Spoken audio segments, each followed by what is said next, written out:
Most business leaders want to grow, but they feel stuck in the weeds of daily operations. What they don't know is that they often are the bottleneck that holds their business back. And oftentimes the reason for this is that they don't trust their team to carry the load. If that sounds familiar to you, I'll show you how to build real trust in your team so that you can step back with confidence and finally lead your business and experience freedom without things falling apart when you're not there.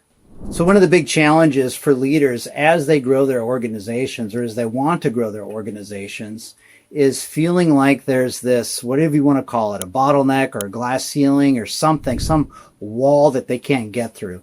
And this is often due to, in a smaller company, often due to the owner or the senior leader really creating that bottleneck for the organization. And this comes as a surprise because no leader would want to do this or would think of themselves as doing it. But typically what happens is they're saying things to themselves. And if you say these things or something like it, then this is indicative that you may be this bottleneck in your organization as well. And these are statements or thoughts like, no one else cares as much as I do, or no one else can do as good of a job as I do, or no one else will take care of the customer like I do. Or if I leave here, somebody's going to break something or steal something or wreck something. I need to be here to make sure that the train doesn't come off the rails in some way. So any of those statements are all indicators that the core issue is trust. And I find that for smaller businesses that are trying to break free, and by smaller, this is often a situation that runs up to businesses that are doing 10, sometimes even 20 million a year in revenue. But definitely the ones that are smaller than that, like in the $3, $4, $5 million range, they're often trapped in what the leader themselves is able to accomplish for the organization. And as long as it's dependent on the leader, then the organization is stuck at that person's capacity, which is why you often see organizations kind of stall out actually around $3 to $5 million in revenue. Because to get beyond that, you have to begin trusting your team. And there's steps of that as you go. The core concept that I want to introduce here is that in the absence of trust, and sometimes it's understandable, trust for something that's super important to you and valuable to you is not always easy to give away. And you may have earned reasons to distrust. Somebody may have done you wrong. Somebody may have really done badly with a client or a customer and you lost something that was important to you. Or many of my clients have been embezzled and they've had that experience of being robbed, and it's a horrible feeling and a horrible experience. So you may have earned the right to distrust, but still, in spite of that, if you want to grow, trust is critical. You have to be able to trust that other people will carry things out to the standards that are necessary, or you're unable to grow. You're only able to work with what you can directly do or what you're able to directly manage. In the absence of trust, you want to bring in transparency. If there's transparency, then it's easier for you to build or to feel that sense of trust. Trust isn't something that comes about just because you feel it real hard and make it happen. That's not going to be what makes trust happen. Trust comes from having evidence of things working in a particular way, the way you want them to work over a period of time. And the easiest and fastest way to build that is to know what to look at and to what to look for. The tool that I recommend for this, it's a very common tool, and it's called a dashboard. Just like a dashboard on your vehicle has a handful or several handfuls of dials and measurements and indicators on it that tell you how your vehicle is performing. You want to be able to have a simple set of metrics or indicators that tell you how your business is performing. And in the same way that your vehicle, you can operate your vehicle successfully maybe for years only by reading just a few metrics. How fast am I going right now? Is there enough gas in the tank? Do I need to get an oil change? You may not actually pay attention to most of the indicators or the dials or the information that's there, but just by tracking a few things, you're able to successfully make sure that your vehicle is taken care of. It's the same thing with your organization. There are a handful of metrics that you want to be able to track, and it'll let you know if things are going okay. And this is freeing for you. If you're the kind of owner that says, I've been working here for 10 years and I've never taken a vacation, or I'm on vacation, I'm tied to my phone the whole time, checking emails, checking texts, dealing with things. If you'd like to be free from that, then this is a tool that will help you create that freedom. If you ever want to sell your business, you have to become free, because you can't sell yourself along with the business. And so this is an important part of building value and resiliency in your business, so that its functions are based off of systems, not based off of you and your ability to pay attention to all the details. So a couple of things to pay attention to, or 3 questions that a good dashboard should answer. Every dashboard for every organization is a little bit different. There's some core things that they all look at. They all tend to look at financial performance and operational performance, and they might look at, new sales or how money's coming in. But they answer 3 questions. One is, are we healthy? In other words, can we handle the normal ups and downs, or the foreseeable ups and downs that will happen in our business? Every business has its own sort of cadence that it goes through, and its own susceptibility to particular kinds of challenges. And based off of how well you understand your environment, how healthy are you, and how resilient are you to be able to handle those things? The second question that you want to be able to answer is, are we performing? And this means, are you delivering or creating or manufacturing the products and the services that you say you will, at the quality that you say you will, within the time frames that you say you will? Are you basically providing the performance, or are you providing the performance at the basic standards that are acceptable to you and to your customer base? The third question that you want to ask is, are we improving? And these are the questions, and this has to do with, are we pursuing strategic goals and initiatives? Are we making progress on key ones in that area? Another part of that can be, is there a problem, a repeated problem in our organization that is becoming less of a problem over time because we're successfully working at it?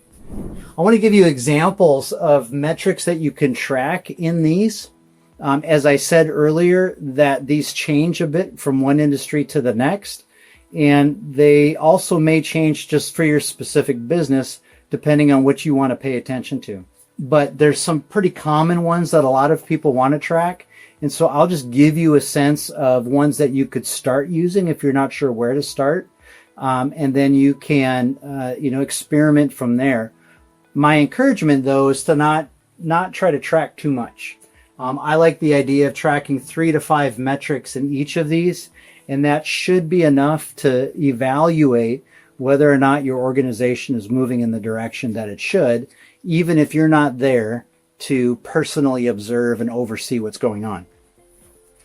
So if you want to see if you're healthy, some metrics that you might track for that has to do with, for example, cash position. How much cash do you have on hand? How many days of cash, or how many months of cash? Every business has a sense of their typical cash flows, the peaks and the valleys of what comes in and out. Some businesses have pretty stable cash flows. Other businesses take big swings.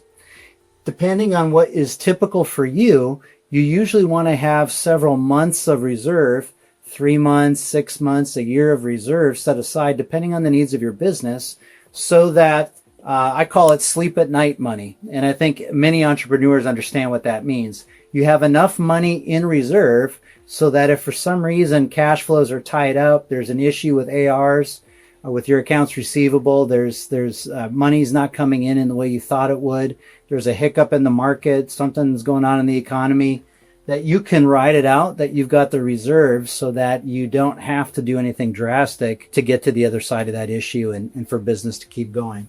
So that has to do with cash on hand. Other people might look at just overall revenues. You might look at your profits. These are just some very basic metrics that you might track to see where you're at right now in terms of how things are working. Other things you might track might be client retention or satisfaction. Are people staying with you? Are people happy with you? If you have an easy way to track that, I would say all of these metrics should be relatively easy to track. Speaking of which, if you don't have an easy way to track this, that usually indicates that you don't have a good financial management system in place. You need to have that. That's a non-negotiable if you're going to run a serious business. You need to have a qualified, good bookkeeper. If you're the right size, if you got complexity going on, you might want a controller or a fractional CFO. I've written elsewhere about those topics, but you want to make sure that your finances are reported on accurately, at least on a monthly basis. If you don't have that, that's one of the very first things you need to do, even before you set up a dashboard, because you have no insight into what's actually happening in your business if you don't have insight into your numbers.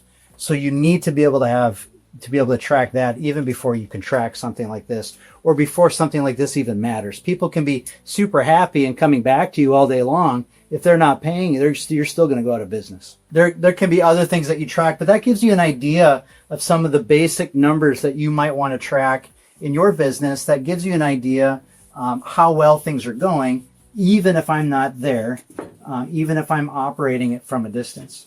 Healthy metrics measure strength in your company's ability to handle some kind of stress without things breaking. When you create systems that support accountability, trust stops being a leap of faith and it becomes a natural outcome. If you'd like deeper insights on scaling your company with the right systems and leadership in place, visit christianmontine.com. You'll find resources that help you build a stronger team and free yourself to focus on what really drives growth or where your passions really are. The link for that is in the description below. The next thing that you want to look at is performance. Performance. Let's spell that right.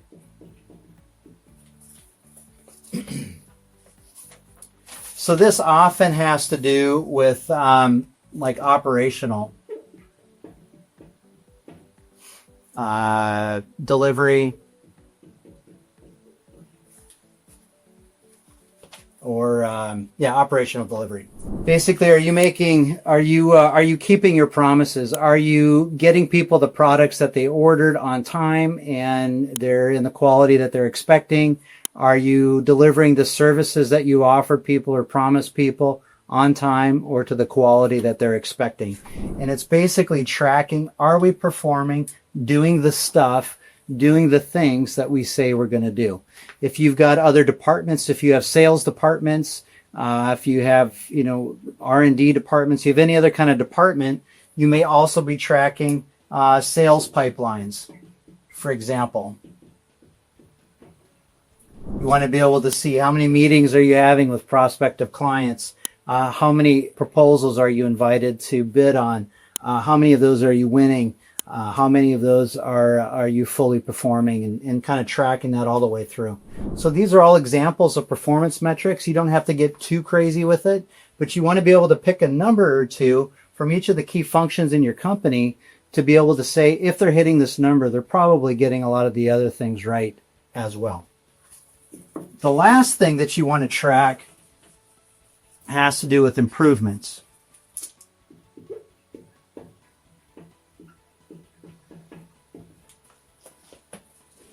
And so this has to do with really these two things: strategic objectives or initiatives, and error or rework, or returns, however you track this, callbacks, any of the different phrases that are used to describe this, you want to be able to track this. Strategic objectives are the new things that you're adding to your organization that allow it to grow or to position itself more effectively.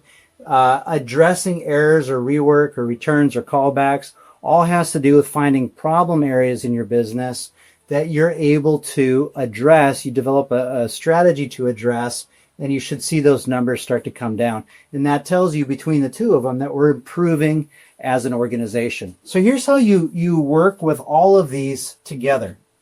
This should create a document that is maybe just one page.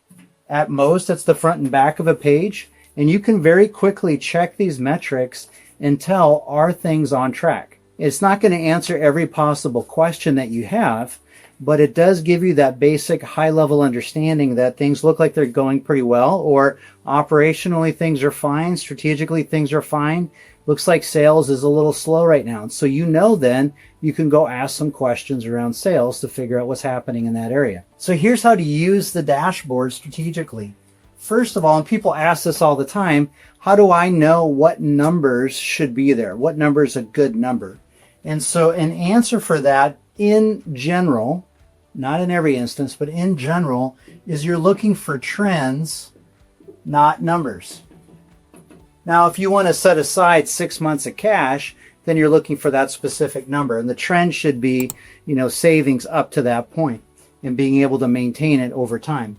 But typically you're looking for trends. So are we maintaining healthy? Are we moving towards the healthy indicators that we're looking for? Are we maintaining the performance standards that we're looking for? Are we improving in the areas that we've identified for growth or for, fixing in some way? So that it's typically trends that you're tracking. As you get to know your organization's numbers, you might start setting goals around those numbers, and that is entirely fine to do. You don't have to have them to begin with. At the beginning, you're just trying to understand what are the trends and are they moving in the direction that we want them to move in. The second way to use these, especially if you want freedom in your business, is to coach, not control. So when you have an issue, let's say with your sales team, and you see that those numbers are going down, instead of coming in and taking over and doing the sales yourself, you want to be able to pull the manager aside or pull the team aside and coach them and try to understand what the issue is and mentor them and grow them into be able to solve that problem and improve the performance in that area, which you can now track on your dashboard. The other thing that you want to do is let your team report. Many companies, particularly on the smaller and kind of smaller, medium-sized level, often hold the information or the data of the company. They either don't have access to it, they don't track it, which is very common, or if they do, the owners of the company or the leaders of the company hold it pretty close to their chests. And the problem with that is that the other management or the other people that need to perform in the company don't have a way of measuring how they're doing. And so you wanted to share some of this information out so they can bring those numbers back to you. It goes back to that, I'm probably paraphrasing it, but that Drucker quote that what gets measured gets managed. And so if your team knows what's being measured and they can measure it themselves and they know what they need to track, then they're able to manage that more effectively. And so you want them to bring this information to you. That's another part of a functioning dashboard, is that you shouldn't have to go around and gather this data. It should show up in a tidy little report once a month at the beginning of the month or in the first week or so of each month so that everybody can sit down and talk about it. And that I think I've said this already, but the standard, you want to adjust this to your needs, but the standard is that you review this monthly. Don't make this a thing where you just sort of review it whenever you feel like it. That turns it into kind of a worthless document, and it discourages people from tracking information at all. But if you review it monthly, people know when they show up to the monthly meeting, you're going to ask them questions around these numbers. That helps spur accountability within the organization. And it does it without it feeling controversial or challenging. People know once a month they're going to be asked about specific numbers and they're going to be ready to talk about it, or you're going to be ready to talk to them about it. Some businesses find it useful to do this more frequently, but for most, the monthly cadence is good enough. So transparency of this nature replaces the need to micromanage or to be involved in everything. And so when your team is able to show you their performance and they have control over that, you tend, for most of them, to grow their sense of commitment to the organization, their sense of responsibility and ownership. A couple of the other benefits from this is when you track things like this, especially as you discover what you need to track within your organization, oftentimes organizations discover that they just naturally experience growth without even putting any more effort into it. And it's because they're focusing on things that they either need to maintain standards or to improve in some way. And just by doing that, they tend to function a little bit better, which allows more customers to be served, which allows sales processes to be more effective, allows you to be more efficient, and so you keep more money. It just produces growth. The other side of it is it makes your team easier to manage, which produces freedom for you, which in my experience, most leaders are looking for and want. So the idea, if you do this well, this starts to become an exercise not of watching over the shoulder of your team, but it becomes a tool that allows you to empower them because they understand now what your expectations are. Because they're based off of the things that you're tracking, they understand that this is what I need to be focusing on and I need to do things that get us there. And then for you, that starts to build, as I was saying earlier, the transparency, which now allows you to trust. So when you lead with trust and clarity, you don't just for yourself, you can build a team that performs at a higher level without needing constant oversight. But if you don't fix underlying issues in your organization, you'll find yourself staying stuck in the weeds. Your team will continue to underperform and growth will stall. That's why in the next video, I want to walk you through how ego, misalignment, and overfunctioning can derail momentum and how to align yourself and your team with your vision and with your values so that you can move forward. You can watch that right here.